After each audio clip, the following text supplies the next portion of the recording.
Olá, muito bom dia para você que está aí ligadinho com a gente na TV Câmara Campinas. Seja muito bem-vindo. Estúdio Câmara no ar, ao vivo, na manhã desta terça-feira, dia 28 de julho. Como você está? Tudo bem? Por aqui tudo ótimo. Quero te convidar para ficar com a gente neste programa que vai falar de um tema bem interessante e algo que permeia em todas as famílias, né? Hoje nós vamos falar sobre bronca, a dosimetria da bronca. Quem nunca ouviu ou disse assim, está precisando de uma bronca? Mas será que existe uma medida certa para chamar a atenção de alguém, principalmente dos nossos filhos? Quando a bronca educa e quando ela apenas machuca? Hoje nós vamos conversar sobre um tema que faz parte, sim, da rotina das famílias, das escolas, também das empresas e dos relacionamentos, a chamada dosimetria da bronca. E aí, como encontrar o equilíbrio entre autoridade, respeito e acolhimento? Esse é o assunto do nosso programa de hoje. Nós convidamos você para participar conosco, porque o WhatsApp está na sua tela. 1997-829-3776. Mande a sua mensagem pra gente e conta a sua rotina aí de casa, né? Como é que você faz? Você dá bronca nos seus filhos? Você pune, entre aspas, é uma palavra que soa de uma forma estranha, né? Mas a punição ainda faz parte da educação? A bronca, de que maneira ela pode ser assertiva? Ou já não existem mais broncas? Qual é a maneira mais fácil e mais assertiva de se obter respeito diante de uma pessoa ou então diante dos nossos filhos, né? É o nosso dia a dia e nós precisamos aprender a lidar com tudo isso. Por esse motivo, claro que nós convidamos duas especialistas para falar com a gente referente ao assunto de hoje. Já estão aqui no estúdio, daqui a pouquinho vamos apresentá-las. Enquanto isso, você vai mandando a sua mensagem e a gente atualiza algumas informações para você e também a previsão do tempo para hoje. Olha, gente, muito séria, a Guarda Municipal aqui de Campinas está alertando a população sobre uma tentativa de golpe em que criminosos utilizam indevidamente o nome da corporação e da Secretaria Municipal de Segurança Pública para entrar em contato com moradores. Os golpistas fazem ligações e chamadas de vídeo, alegando falsamente que a vítima possui um processo e precisa comparecer à secretaria. Segundo a Polícia Civil, a ação pode ter como objetivo de obter aí o reconhecimento de voz ou então reconhecimento facial das vítimas. A orientação é não fornecer dados pessoais, não aceitar chamadas de vídeos de desconhecidos e confirmar qualquer informações pelos canais oficiais. Em caso de contato suspeito, registre o boletim de ocorrência e acione imediatamente a Guarda Municipal, tá? O telefone é o 19-3733-3500. A Guarda Municipal e a Secretaria de Segurança Pública reforçam que não realizam convocações ou solicitações por telefone ou por videochamada. Gente, então muita atenção para não cair em golpes e importância aí de você registrar o boletim de ocorrência e entrar em contato imediatamente com a Guarda Municipal. Agora a previsão do tempo para hoje, como é que fica o nosso tempo hoje aqui em Campinas? Vamos lá então, olha só, sol, né, solzão, céu azul de brigadeiro, muito bem, mínima foi de 11, a máxima de 28 graus, é um veranico que temos aí em pleno inverno, né, gente? Então vamos lá, tomar água, se hidratar e se preparar e fazer desse um ótimo dia. E agora sim, voltando para mim, isso, e agora nós vamos ao nosso tema central, vamos apresentar as nossas convidadas de hoje, porque a gente fala da bronca, né? Dar bronca parece algo simples, a gente vem com histórias de broncas, né? Quantas broncas nós levamos na vida, mas nem sempre é tão simples assim. Pais, professores, líderes e até casais enfrentam diariamente o desafio de corrigir comportamentos sem romper vínculos. Agora, quando há excesso, também surge medo, ressentimento, afastamento. Quando há omissão, podem faltar referências, disciplinas, responsabilidades, e aí fica bem desafiador. Então, Encontrar esse equilíbrio exige conhecimento sobre comportamento humano, comunicação assertiva e inteligência emocional. Então, para conversar sobre esse assunto hoje, nós recebemos aqui duas pessoas, são referências no assunto, porque elas estudam, né, e são gabaritadas na saúde mental, entendem como o nosso cérebro funciona e vão nos orientar. Eu quero dar as boas-vindas à nossa psicóloga Márcia Silo. Seja muito bem-vinda, bom dia, obrigada pela sua participação e presença. Bom dia, muito obrigada pelo convite. É um prazer estar aqui conversando sobre um tema tão importante. Muito bem. E para completar a nossa dupla de hoje, a gente recebe a terapeuta comportamental, a Fernanda Ribeiro. Seja muito bem-vinda, bom dia. Muito obrigada pela sua participação e presença. Bom dia, Rúbia. Prazer estar aqui com vocês. Sou terapeuta ocupacional. Muito bem, então vamos conversar sobre broncas, né? A dosimetria da bronca. Márcia, quando a gente fala esse termo, né, dosimetria da bronca, do ponto de vista psicológico, do que realmente nós estamos falando? O que a psicologia explica para nós sobre a dosimetria da bronca? Então, dosimetria até é um termo que foi bastante usado ultimamente, né? Mas o que a gente tem que para pensar é assim, quando a gente vai pensar em corrigir um comportamento ou orientar, é muito mais sobre o que aquela pessoa é capaz de compreender sobre a orientação e a correção a ser feita, sobre a intensidade, né, ou do castigo ou da punição, né? Então, antes de qualquer coisa, tem que haver o entendimento de com quem eu estou falando, qual é que está em questão, né? Para que ela possa ser orientada e não punida necessariamente, né? A orientação, a condução é o primeiro passo, acho que em qualquer situação. Muito bem. Agora, a Fernanda nos explica por que algumas pessoas utilizam a bronca como primeira reação diante de um conflito. Se a gente para analisar, vamos lá, entre pais e filhos, cuidadores e filhos, crianças, jovens e adolescentes. Eles têm alguma situação e a primeira reação é a bronca. O que acontece com a gente? O porquê que nós utilizamos a bronca como primeira reação diante de um conflito? Primeiro, a nossa vida é muito corrida, né, Rubia? Então, a gente, o tempo urge, a gente quer que a criança se vista rapidamente, coloque o tênis rapidamente para poder sair de casa, porque ela precisa entrar na escola, porque a gente precisa chegar no trabalho, porque vai ter trânsito. Então, a questão do tempo, eu acho que ela é bastante determinante nessas relações. E as coisas têm um tempo, a criança tem um tempo para processar uma informação, a criança tem um tempo para processar as próprias sensações do corpo, a criança tem um tempo para executar os movimentos. E criança está no mundo lúdico, né, Rubia? Então, criança, ela está brincando, ela está aqui na sala, mas ela vai estar explorando, ela quer conhecer os objetos, ela está provavelmente imaginando coisas, ela não faz de conta muitas vezes, porque esse é o universo infantil, né, o universo do lúdico. E nós estamos num outro tempo, numa outra demanda. Então, se a gente quer poder ter uma realidade partilhada com a criança, a gente precisa entender isso, que acho que é o que a Márcia está dizendo aqui também. Quem é essa pessoa, né? Que momento da vida que ela está? Está no momento mais imaginativo, do faz de conta, com esse tempo para aprender, ainda está aprendendo algumas coisas. O tempo dela vestir um calçado, eu como terapeuta ocupacional vou pensando em ocupações, né?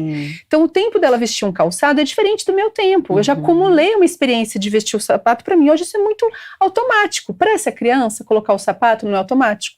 Para essa criança, amarrar o cadarço não é automático, né? Do ponto de vista físico, uma criança ela ganha coordenação motora nos primeiros anos de vida. A gente espera uma coordenação motora fina para os 7 anos. Então, às vezes eu tenho uma pressa que ela amarre um cadarço, sendo que ela ainda está nesse desenvolvimento. E se eu não esperá-la poder ter a experiência, porque a gente aprende com a experiência, se eu não puder esperá-la ter essa experiência, eu posso bloquear processos de aprendizagem, desde coisas, né, do que a gente chama de atividades de vida diária, o comer, o vestir-se, o banho, até outras coisas. E eu posso também estar sendo aí um pouco rompendo processos de criação mesmo, processos criativos, né? Esse brincar mais para frente, ele se transforma em outras coisas que vão ser importantes para para o relacionamento humano. Então, se eu não espero esse tempo, não entendo esse processo, eu posso estar rompendo diversos processos que ela precisaria poder vivenciar. Uau, bem explicado. E faz todo sentido, né, o que a Fernanda trouxe agora, né, Márcia? Porque são tempos diferentes. E quando a gente fala das crianças, realmente, a partir do momento que você precisa que a criança se arrume para sair, e se você não ajudar, a criança ela é lúdica, ela vai parar, ela vai brincar, e aí surge aquele desespero e a bronca vem, né? Uhum. Mas tem a diferença entre impor limites, ensinar e traumatizar uma criança a partir da comunicação violenta que pode ocorrer nesse momento da bronca, não é? Com certeza. E acho que passa muito pela angústia dos adultos, né? Que estão sempre apressados, estão sempre pressionados também pelo tempo e por uma série de questões, e que sem perceber passam muito isso para a criança, né? Então é comum a gente ouvir um pai falar, olha, me ajude, isso. Você precisa me ajudar, né? E aí se a gente para pensar, um adulto pedindo para uma criança ajudar, né? Com a questão do tempo, com a questão, não faz muito sentido, porque a gente está falando de uma criança que está aprendendo, como a Fernanda bem falou, a lidar com o tempo, com várias questões, né? Então fica um peso na relação, né, que muitas vezes distorce, né? Tem um efeito contrário, porque aquela criança, ela fica tensa e se sente culpada, muitas vezes, porque ela está demorando para fazer alguma coisa, ou ela não fez com a eficiência esperada, né, e aí ela se sente culpada e aquilo atrapalha o desenvolvimento. Então não dá para falar, né, sem pensar nos adultos de hoje, né, na grande expectativa que eles têm em relação às crianças, né, e de como a comunicação com elas tem sido falha, né. Ora, muito pesada, né? Você me ajuda, olha o que você fez, né? E às vezes também caindo num outro oposto, né? Que é sendo muito tolerante, ou fazendo pela criança, tirando a autonomia da criança, ou impedindo que a criança desenvolva essa autonomia. Às vezes, então, pela pressa, eu vou fazendo pela criança, né? E aí chega uma hora que eu falo, nossa, mas ele não sabe fazer nada. Mas essa criança não treinou. Não teve tempo para treinar, não teve ambiente adequado, né, para que ela treinasse isso, né?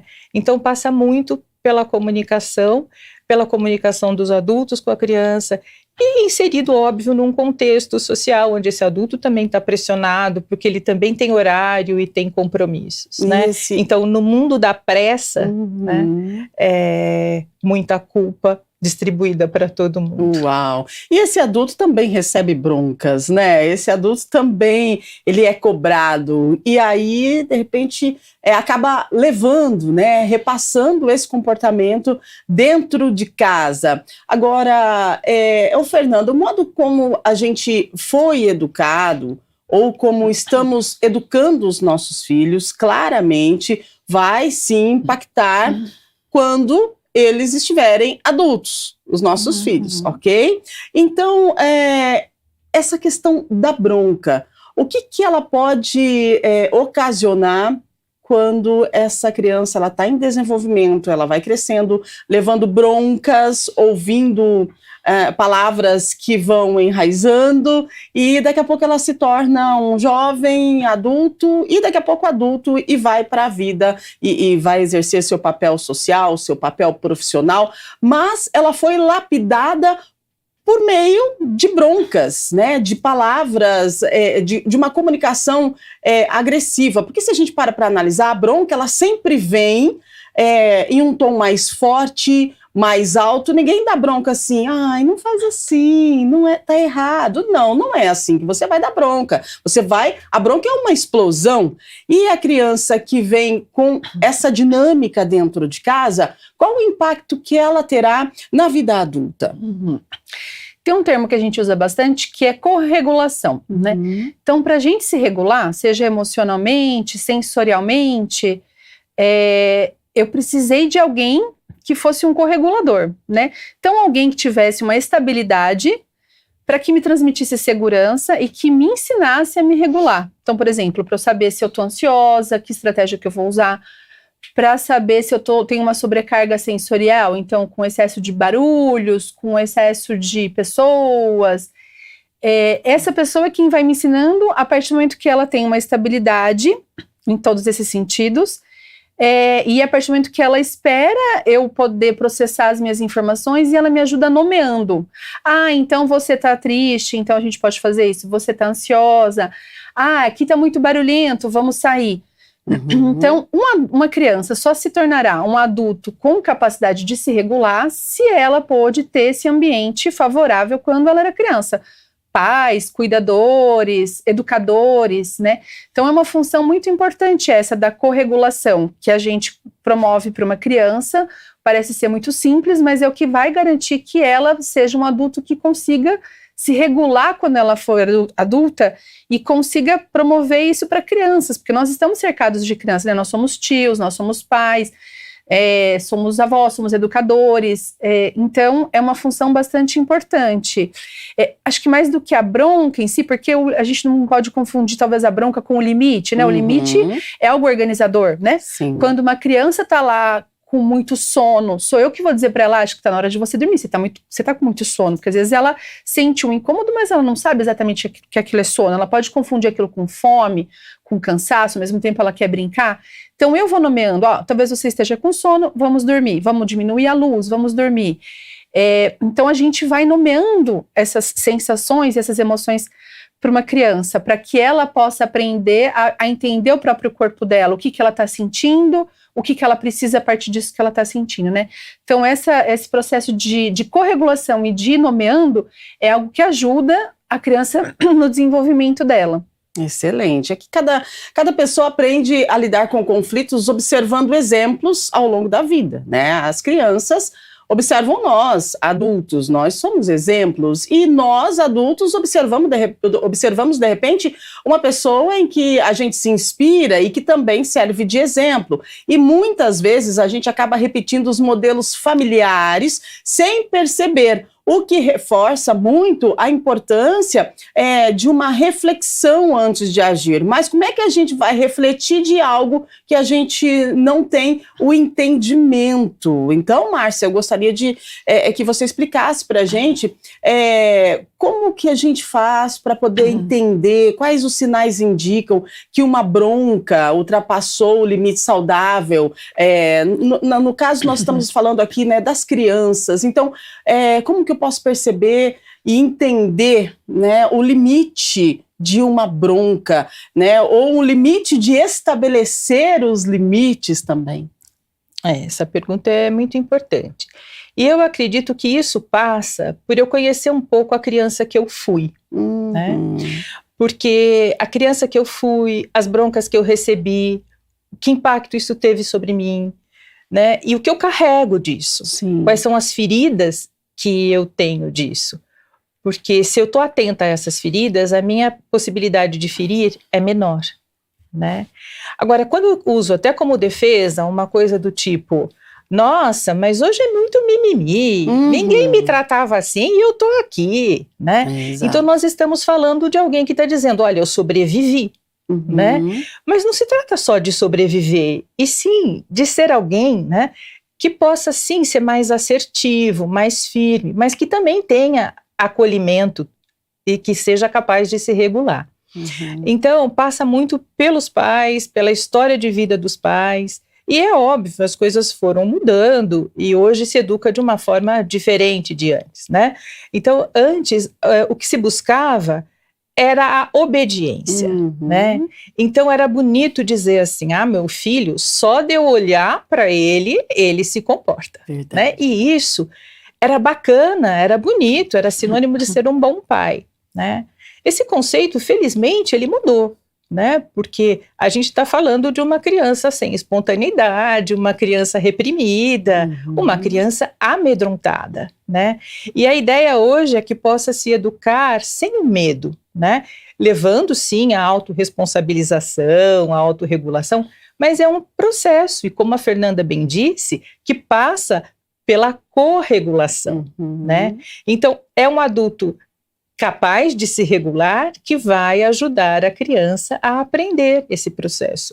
E que vai depender muito da idade dessa criança, né? Então, se eu estou falando de uma criança de até 2 anos, né, que é pura repetição, então é o meu comportamento que está em voga, né? Então não tem isso de eu precisar falar não, dar tapinha na mão, coisas que a gente... Não, porque eu vou ter que explicar para ela vai olhar o meu comportamento e esse vai ser o modelo, né?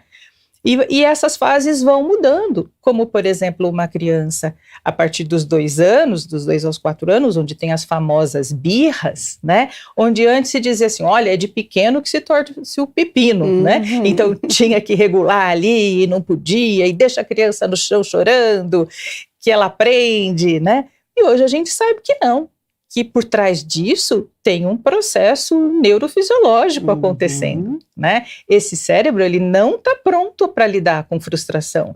Esse cérebro, ele é puro impulso. Então, quando a criança ela está tomada por esse impulso e por essa emoção tão forte, ela precisa de ajuda para se regular, né?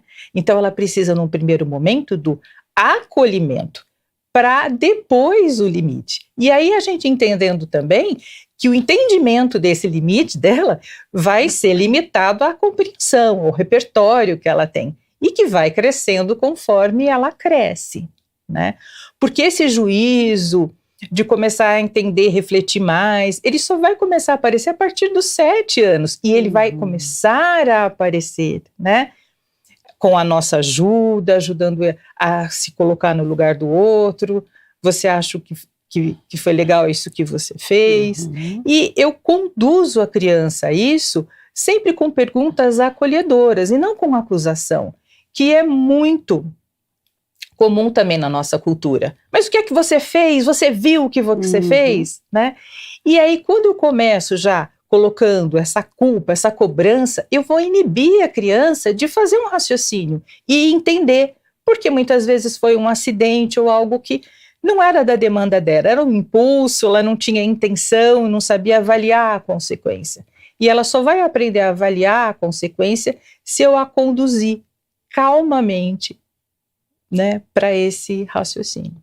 Nossa, você falando, a gente faz uma viagem, né, no túnel do tempo e lembramos de como era realmente, né, há tempos atrás, essa questão de olhar. Então o pai falava, né, com orgulho, eu só olho e o meu filho já entende o que eu quero dizer, e aquilo ali significa uma punição, né? É um silêncio que também pode ser prejudicial quando alguém usa desse artifício como uma maneira de se corrigir, né, Fernanda? Hoje em dia já não é mais assim. Que bom que as coisas estão mudando, que bom que a gente vai aprendendo e vai melhorando. Agora, tudo que a Márcia falou, se a gente coloca hoje nessa questão que nós temos muitas crianças com neurodivergências e essas crianças, elas são superestimuladas e às vezes não entendem a questão do limite, como que nós devemos agir e como fazer essa criança se autorregular sem ter ainda, de repente, o apoio, né, de um profissional, porque muitas vezes o pai ainda não entendeu que essa criança precisa de uma ajuda, de uma interferência profissional, e ele convive com essa criança, entre aspas, vamos colocar assim, desafiando, né? Porque a criança, ela desafia os pais de uma forma diferenciada. Agora, quando a criança é neurodivergente, ela está com um turbilhão de emoções e ela não consegue nem entender o que ela está passando. E aí vem a bronca. E essa bronca, ela vem como uma forma muito punitiva, principalmente para as crianças que são neurodivergentes. Como que a gente deve utilizar de mais assertividade, de mais entendimento para poder fazer esse manejo? Acho que a primeira coisa é a gente entender a singularidade, né, da criança. Cada pessoa é uma pessoa, então isso tem uma história de vida, tem um jeito próprio de interpretar o ambiente, tem um jeito próprio de se relacionar. Então a gente olha primeiro para essa criança para entender como que ela funciona, o que que ela gosta, o que que acalma ela, o que que excita ela. Ela tá mais desperta de manhã ou ela acorda sonolenta, né? Ela, à noite, ela demora para dormir ou não? Qual que é o melhor período de alerta dela, que ela tá mais atenta? Que faz ela engajar em algo, ela conseguir prestar atenção, ficar com um nível de alerta bom? É música? É brinquedo? Né? É um determinado ambiente? São determinadas pessoas? Quem são essas pessoas que ajudam essa criança a se organizar? Então, acho que olhar para essa singularidade de cada criança, de adolescente, de cada adulto, é bastante importante para a gente poder pensar a partir daí, né? Hoje em dia, acho que a gente vem com muitas estratégias prontas, né? Aí, eu, como terapeuta ocupacional, você vê, vamos dar feed toys, vamos dar massageador. Sim. Muita calma, né? É uma pessoa, antes de mais nada, assim, como é que a gente se relaciona com essa pessoa, como é a subjetividade dessa pessoa, depois a gente pensa em recursos, né? Primeiro a gente estabelece um vínculo. Acho que uma coisa também muito importante é previsibilidade. Então, né, a gente vai sair de casa, a gente já vai avisando antes, a gente já vai combinando antes, dizendo para onde vai, com quem vai, o que vai fazer, o que vai ter lá. Essa criança tem tempo de se organizar para aquilo. Então, a chance dela se desorganizar, por exemplo, num passeio, é menor, porque ela já sabe para onde ela está indo, o que vai acontecer.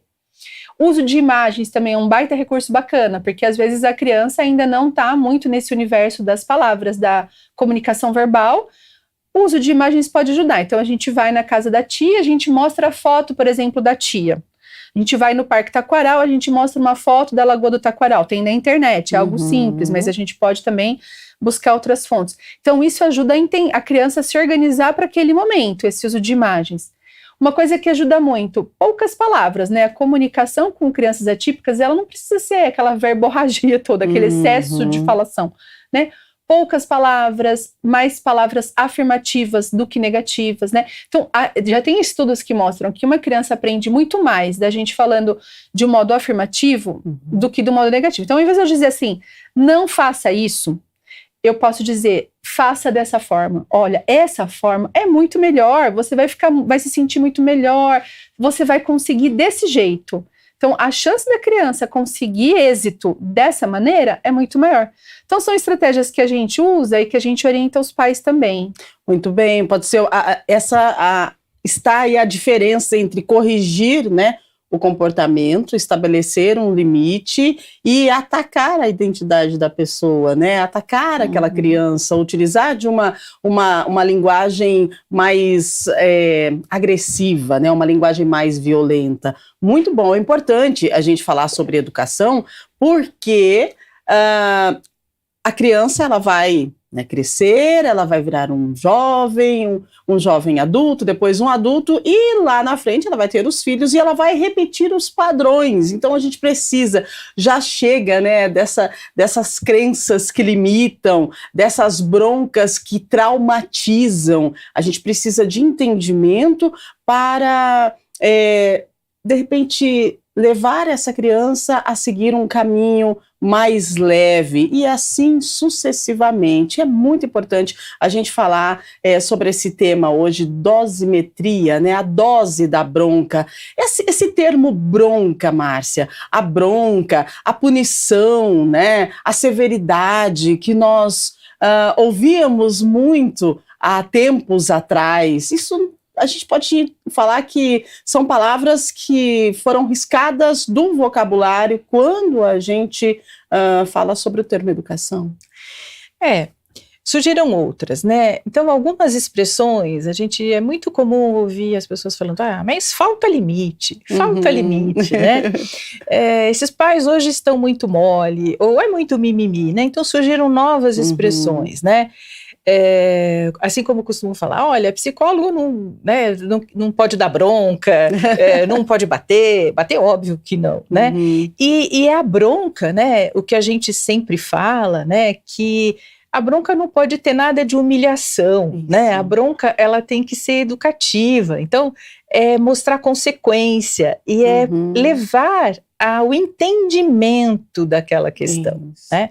Mas é um entendimento real. Há um tempo atrás tinha até um famigerado cantinho do pensamento. Nossa, verdade. Você deixava a criança num cantinho, falava no cantinho do pensamento para você pensar no que você fez. Uhum. Meu Deus, né? Essa criança ficava abandonada a uma série de sensações ali, sentimentos desconhecidos, desorganizados, né?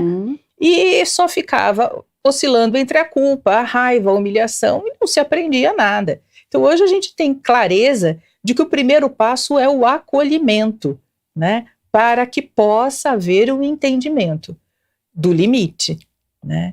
Então, para que essa criança possa saber, olha, vem cá, vamos ver o que aconteceu, né? Mas com isso eu tenho que estar perto dessa criança, eu tenho que estar falando baixo com ela, eu tenho que estar sendo afetiva com ela, e a afetividade com firmeza, porque essas duas coisas elas não são opostas, pelo contrário, elas têm que andar juntas, né? Eu posso ser firme e afetiva, em momento algum eu preciso ser desrespeitosa ou ferir a dignidade da criança, porque isso acontece com frequência sem as pessoas perceberem, às vezes ridicularizam. A criança está chorando por algo que para o adulto é tolo, né? E aí ela imita essa criança, né? Ela faz uma caretinha para ela, sem perceber, né, que ele está ferindo essa criança, porque aquela reação é proporcional ao que ela sente e ao entendimento dela. Né? Então é muito diferente quando eu digo, olha, eu sei que você está sofrendo muito por isso, mas olha, eu acho que a gente tem como resolver isso, né? Então eu respeito e acolho aquele sentimento e depois eu dou um caminho. Olha, eu acho que a gente pode resolver isso de outra forma, vamos pensar no que aconteceu, isso vai passar, mas antes de qualquer coisa, o acolhimento, né? Senão é castigo no sentido de punição e de raiva, né, do adulto enraivecido porque foi contrariado, porque foi frustrado com uma criança que não correspondeu à sua expectativa. Um adulto que se sente frustrado como não sendo um bom educador, preocupado com o cartão de visita do pai ou filho. Nossa, meu filho não está se comportando bem, então eu não sou um bom pai. Então, não é tempo mais disso, é tempo de olhar para a criança, de respeitar o tempo dela. Bom pai é o pai que respeita o tempo da criança e que age com firmeza e afetividade. Nossa, a gente percebe nas suas palavras como nós evoluímos, né? Como a nossa linguagem está muito diferente quando a gente fala em educação, principalmente educação das nossas crianças. Agora, vamos lá, Fernanda, como é que a gente faz tudo isso que a Márcia acabou de nos explicar? Como que nós vamos controlar as nossas emoções antes de iniciar uma conversa assertiva e impor um limite diante da ação de uma criança? Essa é uma questão muito legal, né? Porque a criança, ela evoca na gente, assim, o tanto também que a gente consegue dar com a admissão do prazer, né? Do bem-estar, da fluidez, né? Um adulto que não tem dentro de si um espaço pro brincar, assim, no sentido da coisa leve, né? No sentido das experiências prazerosas, de ter aquelas lembranças daquilo que traz prazer. E isso na vida adulta, né, Rubi, assim, vem por meio dos hobbies, vem por meio da cultura, né, das atividades de lazer. Tem adultos que não conseguem ter esse momento, né? Tem gente que não relaxa. Exato. Tem pessoas que não conseguem relaxar, não conseguem ficar sem fazer nada, não vem ali algo prazeroso, não conseguem ter o prazer numa alimentação mais tranquila, mais carregada de afeto, de memórias. Fica numa funcionalidade muito dura, muito empobrecida às vezes, de sentidos, de emoções. Um adulto desse dificilmente vai conseguir entender o universo de uma criança, né? Então, assim, acho que pra gente também poder entender o universo da criança, a gente tem que acho que é o que a gente disse aqui anteriormente, lembrar como que era quando a gente era criança e poder ter um pouco disso, porque acho que as crianças, elas ensinam a gente a viver isso também, porque não é porque a gente é adulto que a gente não vive, a gente pode fazer esporte, a gente pode assistir uma peça de teatro, um filme, se emocionar, a gente pode ficar sem fazer nada, a gente pode rir de coisas simples da vida, né? A gente pode ter momentos leves de prazer. A vida não precisa ser dura, né? A vida adulta não precisa ser seguir regras de um jeito seco, né? As regras, elas podem ser bacanas, podem ser repensadas, podem ser recriadas. Enfim, acho que para a gente poder olhar para a criança nessa singularidade dela, a gente precisa estar em contato com essa criança interior que a gente tem também. É verdade. E a forma com que a gente se comunica pode construir ou destruir pontes, né? A intenção na hora da bronca pode até ser boa, né? Mas a maneira que a gente transmite a mensagem para essa criança vai fazer toda a diferença. Agora, Márcia, bom, nós nos orientamos à maneira mais assertiva de estabelecer o limite, né? Agora, qual é o horário de estabelecer esse limite? Vamos lá, vamos montar um cenário. A criança desobedeceu, aprontou alguma coisa, a mãe ficou muito nervosa, e aí ela conseguiu segurar, mas ela precisa falar com essa criança e explicar que aquilo que ela fez não é correto, e ensinar a maneira certa de fazer. Qual é o momento? É depois da ação? Tem que esperar um pouco, porque se a gente for em cima e falar, você vai estar lá nervoso e às vezes você age por impulso e vai acabar tendo uma comunicação violenta e a gente vai criar todo esse cenário que nós falamos agora há pouco. Então, qual o momento de eu olhar para essa criança e conversar com ela e explicar que aquela situação não foi uma situação legal? E outra coisa que eu queria ver contigo, que muita gente fala sobre a nossa forma de olhar para a criança, porque você imagina, uma criança pequena, você é grande, aí você vai impor alguma coisa, você vai estabelecer um limite. Eu não quero falar dar bronca, mas é isso, a gente vai dar uma bronca. Aí daí você vai e olha para a criança lá embaixo e fala, você fez isso, isso e isso. Qual o impacto, né, desse olhar de cima para baixo? Uhum. Com certeza. Bom, e tem variações disso, né? Acho que existem situações que precisa ter uma ação no momento, algo que tem um perigo ali para a criança, Sim. né? Então eu tenho que ter uma intervenção rápida, porque pode estar havendo risco para a própria criança, para outra criança. Então nesse momento a intervenção é rápida e aí é mais difícil segurar o impulso. Mesmo quando isso acontece, né? Eu posso lidar com isso depois. Eu posso dizer para a criança, olha, você viu, a mamãe gritou com você, ou a mamãe puxou você rápido dali, porque havia um perigo e tal. E aí eu retomo isso com a criança, muitas vezes até me desculpando pela forma e dando ênfase no conteúdo. Sim. Né? Agora, quando não há essa situação de risco iminente ali, né, que eu tenho que ser tão rápida, eu tenho que tentar me controlar e respirar, e realmente isso que você falou é muito importante. Se a gente olha para a criança de cima para baixo, já é uma relação autoritária, assustadora, e essa criança amedrontada pouco vai compreender ali da situação, né?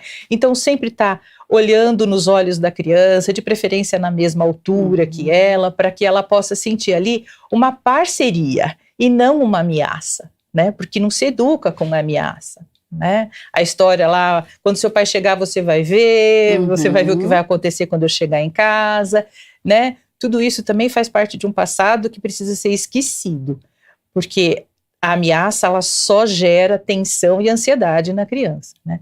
Então, sem ameaça, explicar ali o que aconteceu e colocar muitas vezes uma consequência, né? Olha, isso não foi legal.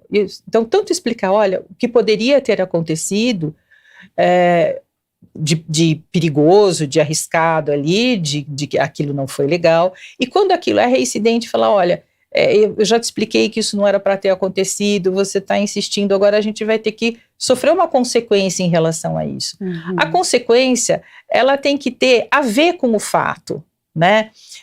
Não adianta pôr, é um mês sem ver, né? Então assim, uma coisa longa assim, não, né? É uma coisa previsível, uma consequência que já foi previsível, curta e que leva só ela a entender isso, até para que você tenha a tal da dosimetria, né? As situações mais graves, situações mais corriqueiras, para que ela possa ir percebendo também, né? A intensidade da ação dela, conhecer os próprios impulsos, né? Então, por isso que passa sempre muito pelos pais, né? Porque quando a gente está tenso, a nossa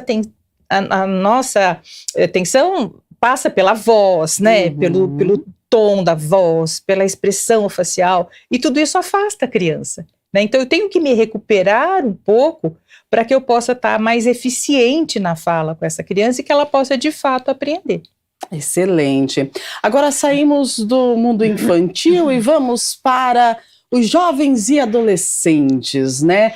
É desafiador. E aí, o desafio, qual é o maior? É a criança ou o jovem e adolescente, Fernanda? Porque são fases da vida e quando chega na fase da adolescência, eles têm muito a tendência de ficarem mais quietos, né? Não responderem tanto, você pergunta, eles respondem com apenas uma palavra, e aí isso acaba irritando mais aquela mãe, aquele cuidador que quer, de repente, iniciar um diálogo, né?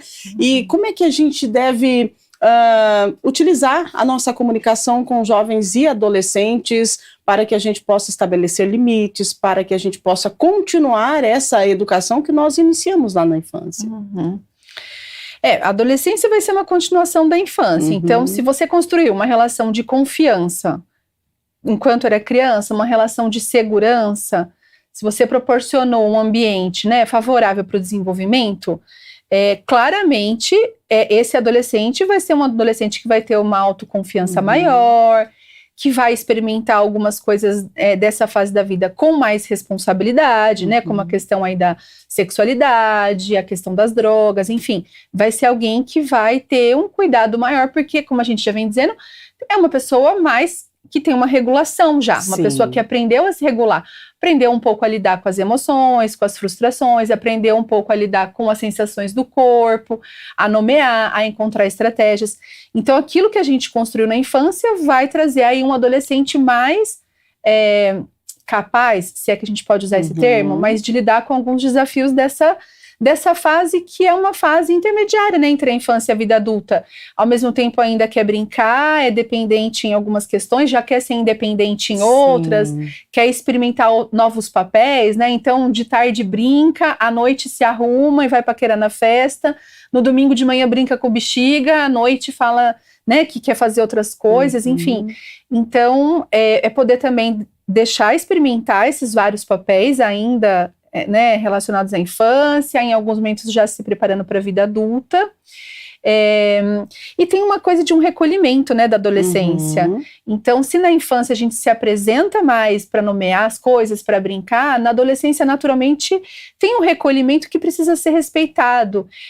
O adolescente, ele não quer ficar falando tudo que ele está vivendo, tudo que ele está sentindo. Às vezes ele conversa mais com amigos da mesma idade, um pouquinho mais velhos, do que com o adulto.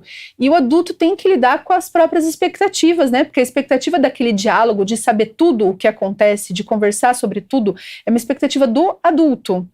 Para o adolescente pode ser muito invasivo, né? Alguém que está controlando, alguém que entra no quarto, quer saber tudo o que está fazendo. Então, é mais confiar na relação que se estabeleceu e que vem se estabelecendo, uma abertura de diálogo, né? Ele tem que sentir que se ele está com um problema, que ele pode contar, que ele não vai ser julgado, que ele vai ser primeiro escutado, primeiro acolhido. Porque se a gente não constrói essa relação de confiança, o adolescente não vai se abrir, né? E mesmo tendo uma relação de confiança, ainda é isso. Tem coisas que ele não vai compartilhar, faz parte desse momento da vida e tá tudo bem, né? Os adultos vão acompanhando ali, mais ou menos próximos, vão vendo como que tá a relação com os amigos, que amigos são esses, que coisas vai fazendo, como é que tá na escola. Não há necessidade mais tanto de estar sabendo tudo o que está acontecendo, né? De falar sobre todos os assuntos. É poder respeitar esse momento, essa fase da vida. E a bronca nessa fase da vida, ela funciona, Márcia? Então, a adolescência é um período muito delicado, né? E cada vez mais delicado. Sim. Porque tem toda essa transformação e essa autorregulação que a gente entende que ele foi capaz de ter durante a infância, se ele teve, foi corregulado e ele desenvolveu, elas têm agora um novo desafio, porque são novos impulsos, né? impulsos da sexualidade, né, do estar no mundo de uma outra forma, de como ele vai ser visto de outra forma. Então, o adolescente tem outros desafios. E os pais, eles enfrentam também outros desafios, né? Porque todo mundo sabe os perigos que tem, né, dentro de um quarto numa internet, né? E os pais estão mais assustados com isso tudo, né? E aí essa questão do limite, ela fica mais delicada, né? Como equilibrar isso entre o respeito, que sim, é muito importante, porque o adolescente dentro do quarto, ele recolhido dentro de si, ele está tentando nomear essas novas sensações, essas novas emoções. Só que hoje ele corre um risco, porque ele já não nomeia isso sozinho ou com um grupo de amigos conhecidos. Ele corre o risco de estar, sim, tentando nomear isso, entendimento disso, e ter a interferência de um agente externo, né? Alguém que vem pela internet, que, né, o mundo está dentro do quarto do adolescente até por conta da internet, e interfere nisso. Então tem uma preocupação real dos pais nisso, e que eu tenho recebido muitas questões sobre isso, né? Como colocar esse limite, né? E de fato vem de algo construído ao longo do tempo, né? Durante esse tempo, os limites que foram colocados, mas as conversas que foram estabelecidas, o diálogo, o respeito, a confiança que se estabeleceu, né? Para que nessa fase o adolescente entenda melhor, né, os riscos que ele corre, né, ao falar com desconhecidos na internet, o como ele tem que estar preocupado com a própria privacidade e, acima de tudo, entender nos pais alguém de confiança que ele pode recorrer caso algo fuja ao controle, né? Uau, é isso mesmo. E nós pais temos aí uma grande responsabilidade com as nossas crianças, os nossos adolescentes e conosco. A nossa responsabilidade conosco é entender e buscar informações e orientações para que a gente possa ter mais assertividade na educação dos nossos filhos, né, no diálogo, e entender que as coisas mudaram, não são mais como eram antigamente, e que bom que não são assim, que bom que nós temos um entendimento diferente e aprendemos a acolher, aprendemos a nomear as nossas emoções. E com isso a gente, acho que estamos criando pessoas mais sensíveis, né? E é importante a gente falar sobre isso, porque é orientação, e orientação, claro, de pessoas que são formadas para nos orientar, no caso aqui as nossas duas convidadas do programa de hoje. É tanta orientação que o pessoal de casa também quer saber, também tem perguntas, dúvidas, e nós vamos agora falar com você que está aí do outro lado. Vamos lá, vamos ver de quem é a primeira pergunta do programa de hoje, produção, pode colocar na tela, por favor. A Juliana Martins, do Jardim Aurélia. Olha só, meu filho só escuta quando eu grito. Como mudar essa dinâmica sem passar a impressão de que, falando com calma, tudo está permitido? Ô, Juliana, só faltou colocar a idade do seu filho aí para a gente poder entender um pouquinho mais. Então, vamos passar para a nossa psicóloga, por favor. Orientação para a Juliana, por favor, Márcia. Então, Juliana, realmente faltou o dado aí da idade do filho, porque as questões são diferentes, isso, né? Às vezes a criança se acostuma com o grito, sabia? Né? A gente vai falando e não vai se sentindo ouvida, e vai subindo o tom, e vai subindo o tom, e aí a criança realmente ela deixa de ouvir. Uau. Porque fica ruído, né? Então ela não vai ouvir, porque fala assim, ih, lá vem a minha mãe, lá vem aquilo, e ela deixa de ouvir, né? Então perceber, né, que está gritando e que ele não está ouvindo é um excelente passo para tentar mudar isso e a partir daí ter uma conversa com ele. Fala da sua intenção de não mais gritar. Fala da sua intenção de ser ouvida e de que tem coisas importantes para falar. Ouvir como ele se sente quando você grita. Se desculpar, inclusive, né? Para que juntos você encontre uma nova forma de comunicação. Eu acho que ele vai gostar de perceber que você se importa com ele. Muito bem, é isso, Juliana, obrigada pela sua participação, viu? Vamos lá, 8h52, mais uma pergunta na tela para a gente, por favor, produção? Pode colocar, a gente direciona agora para a Fernanda, vamos ver quem é que está com a gente, a Priscila Mendes, Fernanda, Priscila Fernandes, aliás, é do Nova Europa. Como saber quais mudanças... Opa, peraí, produção, pulou, é o Eduardo agora? Vamos lá então, vai, deixa para o Eduardo então. Eduardo Nascimento do Bonfim. Algumas pessoas usam ironia e piadas para corrigir alguém. Esse tipo de bronca disfarçada pode ser tão prejudicial quanto uma discussão direta. Vamos lá, Fernanda. Com certeza, né? Quando a gente usa de ironia e piada, a gente está desrespeitando aquela pessoa, seja ela uma criança, seja ela um adulto, ela é um sujeito, ela é uma pessoa, né? Isso pode trazer para ela a sensação de que o que ela está fazendo, o que ela está falando não é importante, né? Porque, se ele está brincando, se ele está fazendo ironia, não é algo importante. Então, como que a criança vai validar, ou o adolescente vai validar as emoções, se o outro está tratando aquilo em tom de pejorativo, como se fosse algo de uma brincadeira?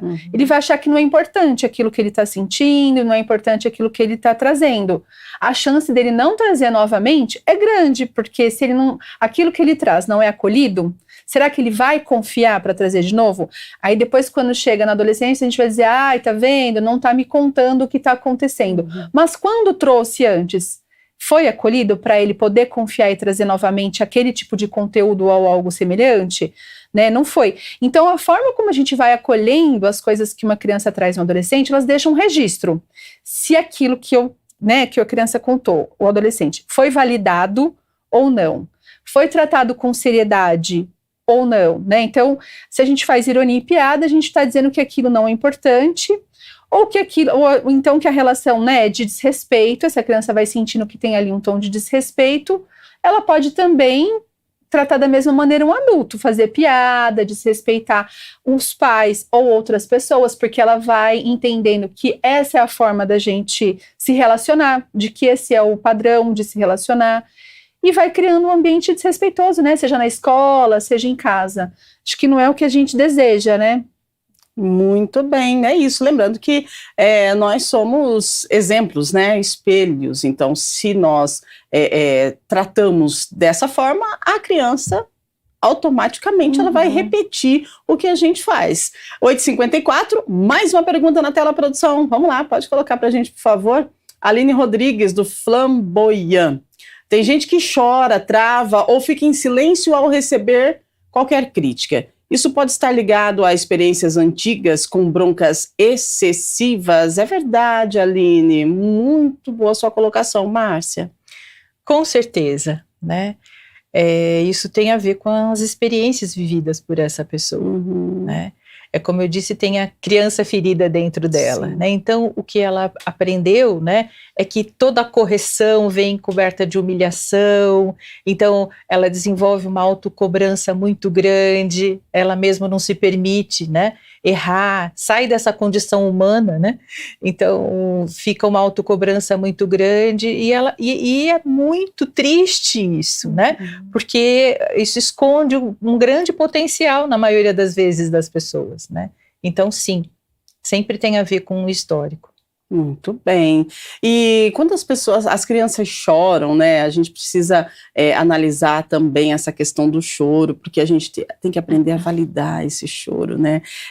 Pode chorar, chora mesmo, tem que chorar. Não, tá errado, né, Fernanda? A gente tem que validar, a gente tem que, de repente, a criança, a gente não pode permitir que a criança sofra, porque chorar é uma forma de sentimento, não é?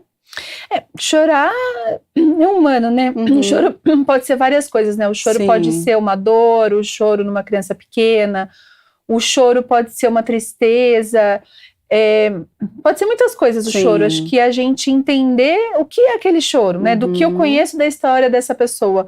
O que é esse choro? É um choro de vergonha porque levou uma bronca na frente dos amigos? Né, me faz repensar se a próxima bronca eu vou dar na frente dos amigos ou não. Essa criança geralmente ela fala, né, assim, se a gente escuta, acho que é isso, se a gente escuta com disponibilidade e com uma uma sinceridade, uma genuinidade na nossa intenção, essa criança vai expressar, junto com o choro, o que tá, né, que tipo de emoção, que tipo de sentimento tá passando ali por trás. Ela vai dizer, além de chorar.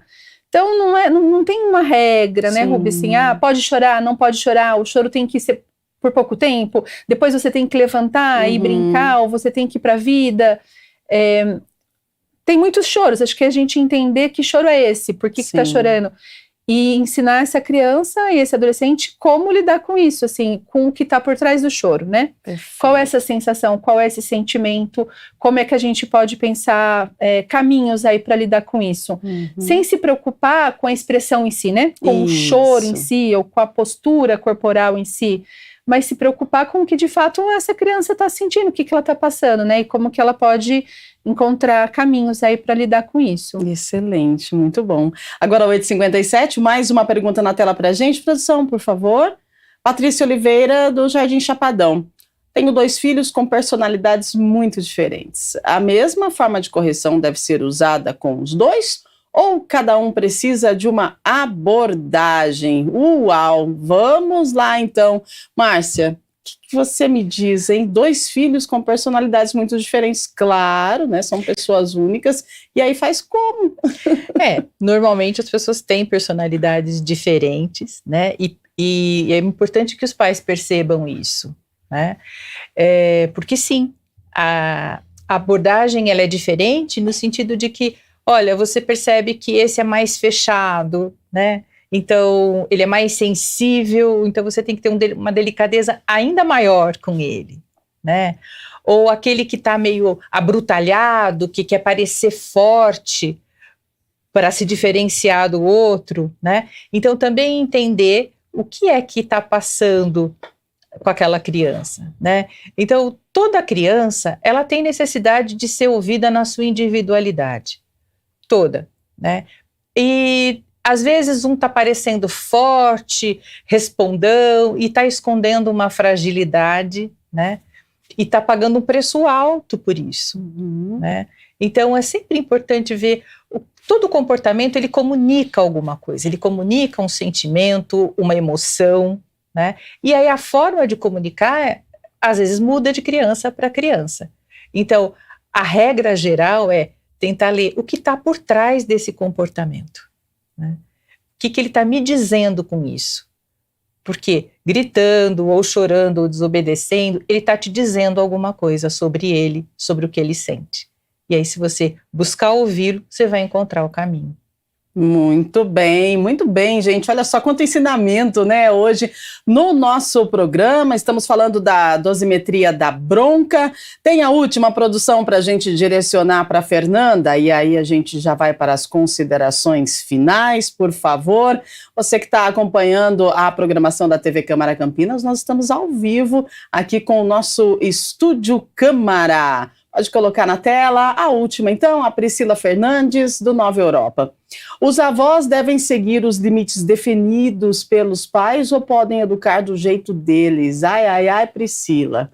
Vamos lá, Fernanda. Uma grande questão, né? Porque os avós tendem a abrandar um tanto os limites.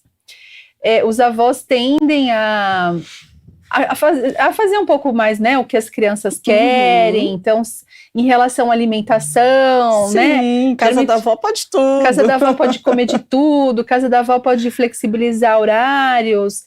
Depende muito da composição familiar, né? Sim. Desde que isso não tire a autoridade dos pais, desde que isso não seja um modo dessa criança ir achando brechas ali para ela romper as relações, para ela se distanciar dos pais, para romper a relação de confiança, tá tudo bem, né? Porque também são relações singulares. Se as crianças são singulares, as relações também vão ser singulares. Sempre vai ter alguém na família que é mais duro, vai ter alguém que é um pouco mais acolhedor, vai ter alguém que conversa mais, vai ter alguém que conversa menos.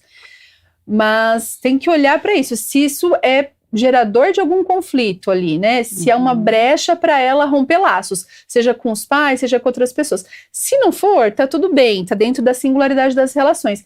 Se isso for uma brecha, se os pais se sentem menos autorizados, se isso enfraquece a relação de confiança, aí a gente tem que olhar com mais cuidado, né? E aí os avós poderem seguir o direcionamento dos pais, que são os educadores principais mesmo. A importância do diálogo entre as famílias, né? E principalmente com os avós. Porque a gente sabe que vô e vó é tudo de bom e que sempre vai ser assim. Mas, se estiver interferindo muito, a importância de se manter um diálogo aberto, né, para que os avós também entendam qual que é o direcionamento da educação que os pais estão estabelecendo para aquela criança. Agora, 9h02, a gente precisa encerrar o programa. Eu quero agradecer demais a presença da sua participação aí de casa e de vocês, nossas convidadas profissionais. Nossa, quanto ensinamento o programa de hoje para a gente poder entender sobre a dosimetria da bronca, né? Estabelecer limites, criar diálogos, compreender os sentimentos, acolher as dores, né, das nossas crianças, dos nossos jovens, adolescentes. Márcia, nossa psicóloga, muito obrigada pela sua participação, pela sua presença e pelas reflexões sobre saúde emocional e educação. Considerações finais, por favor. Bom, eu que agradeço a oportunidade de uma conversa tão gostosa, fluida e importante. E eu só queria fazer mais uma observação. Falou-se muito aqui de acolher as crianças, né? E eu gostaria também de uma palavra de acolhimento para os pais. Porque eu sei que nada disso é fácil. Porque muitos de nós, pais, estamos tendo que oferecer coisas que não recebemos. Sim. Essa escuta afetiva, esse limite pensado com responsabilidade, é tudo novo. Então, é uma construção, então vocês também precisam ser acolhidos. Sejam também amorosos com vocês mesmos e sempre que possível, busquem ajuda. Conversem sobre isso com seus parceiros, com seus amigos. Desenvolvam esse autocuidado também. Excelente, muito bom, muito obrigada mais uma vez, Márcia, e a gente agradece também a Fernanda Ribeiro, obrigada por compartilhar sua experiência e contribuir, né, para a educação, contribuir para esse debate tão importante e tão atual aqui no nosso programa de hoje. Considerações finais, por favor. Gostaria de agradecer também a Rúbia, que, né, o espaço bastante acolhedor, a Márcia, enfim, acho que foi uma conversa bem gostosa. Reforço as palavras da Márcia, né, acho que a gente também precisa se cuidar e possivelmente olhar para a criança que tem dentro da gente também, né, para as nossas necessidades mais primitivas, para as nossas necessidades emocionais, para as nossas necessidades de tempos de mais leveza. Acho que a gente precisa pensar uma vida um pouco mais leve, para o mundo ser bom para todo mundo, mais acolhedor, tanto para crianças quanto para adultos. Muito bem, mais uma vez, gratidão pela participação de vocês. E é isso, gente, a você que nos acompanhou, nosso agradecimento aí pela audiência. E a gente espera que essa conversa tenha mostrado que estabelecer limites é necessário, mas que respeito, diálogo e equilíbrio são fundamentais para fortalecer qualquer relacionamento. Amanhã nós temos o Estúdio Câmara, a partir das 8 da manhã novamente, e amanhã nós vamos tratar sobre um assunto que repercutiu muito nas redes sociais: as despedidas que curam. Velório em vida, né? Uma prática que ganhou repercussão após viralizar nas redes sociais, que é algo que propõe homenagens, reencontros e declarações de afeto ainda durante a vida da pessoa. Será que esse tipo de experiência ajuda na elaboração do luto? Quais são os benefícios, os limites e os impactos emocionais dessa proposta? Acho que todo mundo viu, né, na internet, aquele advogado que estava com um câncer terminal e ele já sabia que ele ia partir e por isso ele entendeu que encarar essa partida de uma outra forma seria melhor para ele e para as pessoas que o cercavam naquele momento. Então, o que ele fez? Ele fez um velório em vida, ele fez uma festa de despedida e aí, depois de um tempo, ele acabou falecendo. E a gente vai falar sobre essa situação e trazer uma reflexão sobre isso amanhã aqui no nosso Estúdio Câmara, a partir das 8 da manhã. Lembrando que ao meio-dia tem jornal, né, o nosso Câmara Notícias com Gabriel Castro, e a programação da TV Câmara Campinas segue, feita com muito carinho e com muita responsabilidade de toda a nossa equipe do Grupo Mais, especialmente para você que está aí do outro lado acompanhando a programação. Grande beijo, fique bem, se cuide e até amanhã, se Deus quiser. Tchau, tchau.